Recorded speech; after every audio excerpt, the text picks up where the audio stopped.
झारखंड के विषय में हम लोग समझने के लिए हम 10 वीडियो बनाएंगे आपके समक्ष, जिसमें विभिन्न भागों के विषय में चर्चा की जाएगी।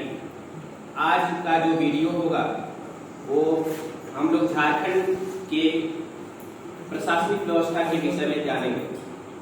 झारखंड जो राज्य है इसमें 5 प्रमंडल हैं।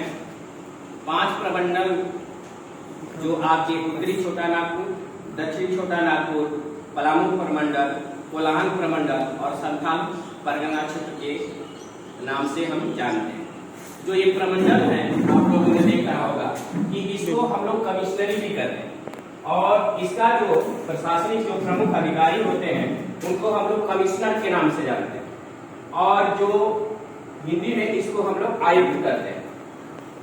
इस राज्य के साथ एक जो समझने वाली बात है कि जो प्रमंडल से नीचे का जो क्षेत्र होता है जिसको हम लोग जिला करते हैं, जिला के संदर्भ में समझने की बात है कि अन्य राज्यों में जिला का जो प्रशासनिक अधिकारी जो होता है, जो डीएम होता है, वो अन्य राज्यों में डीएम के नाम से जाना जाता है, बल्कि झारखंड में यह डीएम के नाम से न जान के डीसी के नाम से जाना जाता है, जिसको हिंदी में उपायुक्त के नाम से हम लोग जानते हैं। क्योंकि डीसी के नाम से क्यों जाना जाता है ये, इसके लिए 1854 में अंग्रेजों ने एक रूल्स लाया। उस रूल्स के आधार पर झारखंड को एक विशिष्ट क्षेत्र घोषित किया गया और इस विशिष्ट क्षेत्र घोषित होने की वजह से कहा कि यहाँ पे भारत के जो सामान्य नियम कानून लागू होते हैं वो इन क्षेत्रों में लागू नहीं होंगे। यहाँ की पुलिस की व्यवस्था, रैयत की व्यवस्था, जमींदारी की व्यवस्था के लिए अलग कानून की व्यवस्था होगी और उसके लिए इस क्षेत्र में डीएम न होकर डीसी की नियुक्ति की जाएगी। यही कारण है कि इस राज्य में जिलाधिकारी को हम लोग डीसी के नाम से संबोधित करते हैं। ये जो 5 प्रमंडल है, इस 5 प्रमंडल पे हम लोग ध्यान देंगे तो जो उत्तरी छोटा नागपुर प्रमंडल है ये सबसे बड़ा प्रमंडल है, जिसके अंतर्गत 7 जिले आते हैं और जो छोटे प्रमंडल है वो पलामू प्रमंडल है और कोल्हान प्रमंडल है, जिसके अंतर्गत 3 जिले आते हैं। झारखंड बनने के बाद जो नया प्रमंडल बना उस प्रमंडल का नाम कोल्हान प्रमंडल के नाम से हम लोग जानते हैं। अब दक्षिणी छोटा नागपुर प्रमंडल के अंतर्गत हम देखेंगे तो यहाँ पे रांची जिला पड़ता है, जो झारखंड राज्य की क्या है, राजधानी है। इसी रांची से टूटकर लोहरदगा बना, इसी रांची से टूटकर गुमला बना, गुमला से आपका सिमडेगा बना और इसी रांची से टूटकर खूंटी बना। अर्थात इस दक्षिणी छोटा नागपुर प्रमंडल में 5 जिले हैं। अब जब उत्तरी छोटा नागपुर प्रमंडल में आते हैं तो जब ही हम रांची से आगे बढ़ते हैं तो रामगढ़ आता है, हजारीबाग आता है। तो ये इसका मुख्यालय हजारीबाग है और हजारीबाग के अंतर्गत रामगढ़ हजारीबाग से टूटकर बनता है, चतरा हजारीबाग से टूटकर बनता है, कोडरमा बनता है, फिर आपका गिरडी बनता है, गिरडी से टूटने के बाद बोकारो बनता है। इस प्रकार इस एरिया ये जो है 7 जिलों का प्रमंडल उत्तरी छोटा नागपुर प्रमंडल आता है, जिसके अंतर्गत धनबाद भी आता है। जब हम लोग इससे ऊपर जाते हैं तो पलामू प्रमंडल आता है। पलामू प्रमंडल के अंतर्गत जो पलामू है वो 2 भागों में टूटता है। एक को हम लोग गढ़वा करते हैं, एक को हम लोग लातेहार करते हैं। इसी गढ़वा, लातेहार, पलामू प्रमंडल तीनों जिले को मिला के आपका पलामू प्रमंडल का क्या निर्माण हुआ। आगे हम लोग जाते हैं कोल्हान प्रमंडल के अंतर्गत। कोल्हान प्रमंडल के अंतर्गत 3 जिले आते हैं जो सिंहभूम के जिला 2 भागों में टूटता है। एक को कहते हैं पश्चिमी सिंहभूम, एक को कहते हैं पूर्वी सिंहभूम। और सरायकेला खरसावां एक रियासत थी जो हमारा देश जब 1947 को आजाद हुआ तो उस समय हमारे पास 552 रियासत थी, उसी में एक ये रियासत थी। ये भी एक अलग जिला बन गया। इस तरह हम देखते हैं कि कोल्हान प्रमंडल में पश्चिमी सिंहभूम, पूर्वी सिंहभूम और सरायकेला खरसावां आता है। नीचे जो हमारा अंतिम जो 5वां संथाल परगना क्षेत्र प्रमंडल जो आता है, इसके अंतर्गत पहले जो आता था वो आता था आपका देवघर, गोड्डा, दुमका और राजमहल क्षेत्र। ये 4 जिले आते थे जो भागलपुर कमिश्नरी के क्या थे, क्षेत्र थे। देवघर, दुमका, गोड्डा और राजमहल ये भागलपुर कमिश्नरी के क्या थे, क्षेत्र थे। ये अभी आगे चलकर के ये राजमहल क्षेत्र है, ये दो भागों में टूट जाता है। इसी से बनता है एक साहबगंज और एक बनता है पाकुड़, साहबगंज और पाकुड़।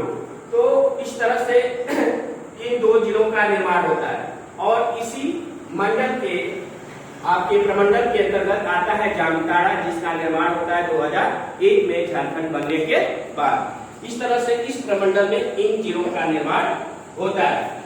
सबसे जो समझने वाली बात ये है कि जो राजमहल क्षेत्र था, जो ये राजमहल क्षेत्र है, जो ये दामिनकोह है, ये जो मानभूम है, ये जो पंचेत है, ये जो वीरभूम है, आप जब झारखंड का इतिहास पढ़ेंगे तो इन सारे सब आपके सामने आएंगे। कभी मानभूम आएगा, कभी वीरभूम आएगा, कभी पंचेत आएगा, कभी सरगुजा आएगा।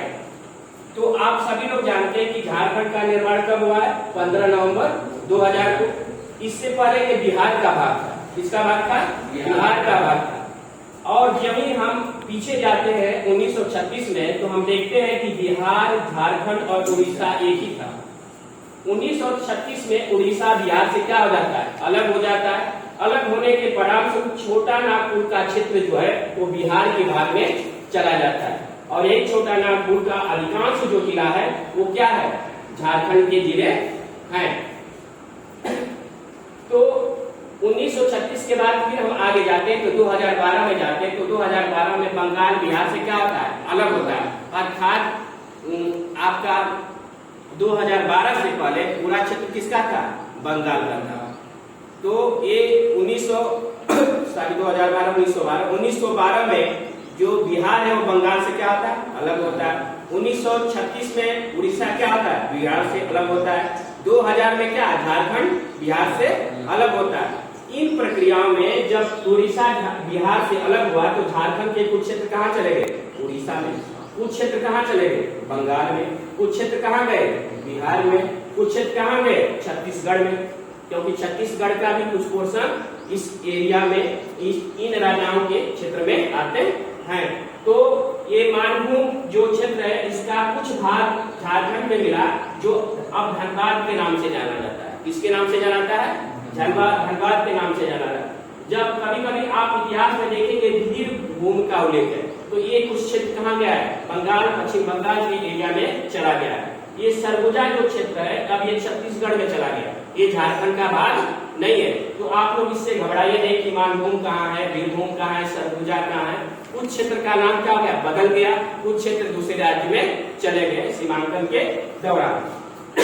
अब जो हमें समझने की बात है कि प्रशासनिक व्यवस्था, इस प्रशासनिक व्यवस्था में कुछ ऐसे लोग थे जिनका नाम में इतिहास में नाम अमर है, जैसे तिलका मांझी।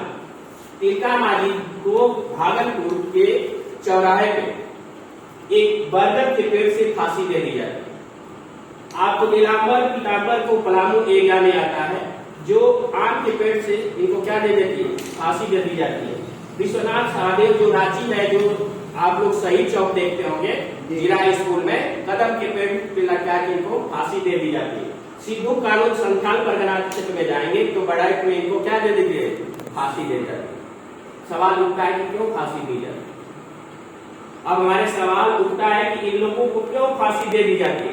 तो इन लोगों को फांसी इसलिए दी जाती है कि वे लोग उस समय की शासन व्यवस्था से क्या थे? क्षुब्ध थे। उन्होंने उस शासन व्यवस्था का क्या किया? विरोध किया। विरोध करने के बाद वक्त के कारण इनको लोग विद्रोही घोषित कर दिए और इन पे विभिन्न प्रकार के इल्जाम लगाकर इनको फांसी की सजा सुना दी गई। तो अब ये सवाल उठता है कि उस समय प्रशासन व्यवस्था कैसी थी? उस समय लोग शासन व्यवस्था कैसे थी? तो शासन व्यवस्था के संदर्भ में हम देखेंगे तो हम पलामू प्रमंडल में जाएंगे तो पलामू प्रमंडल में दो वंशों का शासन काफी प्रसिद्ध रहा। एक को कहते हैं रक्सौल वंश और एक को कहते हैं चेरो वंश। हम दक्षिण छोटा नागपुर प्रमंडल में आते हैं तो इसमें आते हैं, हम देखते हैं कि नागवंश प्रभावशाली वंश था। उत्तरी छोटा नागपुर प्रमंडल में आते हैं तो रामगढ़ राज्य को देखते हैं कि रामगढ़ के राजा हुआ करते थे। संथाल परगना क्षेत्र में आते हैं तो देखते हैं कि यहाँ पे सिद्धू कानून, चांद भैरव जो एक ही पिता सहोदर भाई थे, इन्होंने अंग्रेजों के खिलाफ क्या बिगुल बजाया। तो इस तरह से कोल्हान प्रमंडल में आप हम जाते हैं तो कोल्हान प्रमंडल में सिंहभूम का भाग था पहले। तो सिंहभूम में 3 राजाओं का वंश था। एक को कोल्हान वंश कहते थे, एक को ढाल वंश कहते थे और एक को कोल्हान कहते थे। तो कोल्हान वंश में सिंह वंश का शासन था, ढाल भूम में ढाल भूम वंश का शासन था, ढाल वंश का शासन था और कोल्हान में वो वंश का शासन था। ये शासन व्यवस्था समझ में आई कि उस समय विभिन्न प्रकार के प्रमंडलों में किन किन की शासन व्यवस्था थी। अब इन शासन व्यवस्थाओं में कौन शक्तिशाली शासन व्यवस्था था, उस समय के तत्कालीन समय में इन प्रमंडलों में कौन से शासन व्यवस्था पे अंग्रेजों का, मुगल साम्राज्यों का आंख था, निशाना था कि इनको अपने क्या अंतर्गत लेना है, अपने अधिकार क्षेत्र के अंतर्गत लेना है। तो इसमें जो मेन जो देखा गया था, तो सबसे पहले ब्रिटिश से पहले क्या आए थे, मुगल साम्राज्य आए थे। तो मुगल साम्राज्य जो आए थे झारखंड के वैभव, झारखंड की क्या वैभव को देखते हुए झारखंड पर वो क्या करना चाहते थे, अधिकार करना चाहते थे। तो झारखंड के वैभव को देखकर वो अधिकार करना चाहते थे, पहला कंडीशन। दूसरा कंडीशन था कि जैसे आपके बंगाल हुआ, चाहे बिहार हुआ, क्षेत्रों में जब युद्ध होता था तो अंग्रेज या मुगलों से युद्ध हुआ करता था, तो ये लोग आके छोटा नागपुर के जंगलों में, जंगल महल के जंगलों में छुप जाया करते थे, जिसके कारण वे इन क्षेत्रों पे अपना अधिकार करना चाहते थे। यही कारण है कि आपका जहांगीर हुआ, आपके औरंगजेब हुए, आपके अकबर हुए, इन जो मुगल सम्राट थे वो झारखंड के समय समय पे क्या अपने सेनापतियों के माध्यम से इसको अपने अधिकार क्षेत्र में लेने का प्रयास किया है। और अधिकार लेने का प्रयास करने के परिणाम स्वरूप उनका उद्देश्य था कि इस झारखंड राज्य से आय का स्रोत पैदा किया जा सके। तो किसी चीज का अध्ययन करने के लिए हमें 3 चीजों को ध्यान देना होता है। हमें ये देखना होता है कि उस वहां की प्रशासनिक व्यवस्था क्या है, वहां की प्रशासनिक व्यवस्था क्या है। तो प्रशासनिक व्यवस्था के संदर्भ में हम लोगों को उसके विषय में समझना होता है। दूसरी जो कंडीशन हमारी है वो देखना होता है कि उस क्षेत्र की आर्थिक स्थिति क्या है, उस क्षेत्र की आर्थिक स्थिति क्या है, आर्थिक स्थिति क्या है। और तीसरा जो देखने को आता है उस क्षेत्र की न्यायिक स्वतंत्रता क्या है, न्यायिक व्यवस्था क्या है, न्यायिक स्वतंत्रता क्या है। इन 3 चीजों के मापदंड पे हम किसी के शासन व्यवस्था को क्या करते हैं, मापते हैं, उसको उचित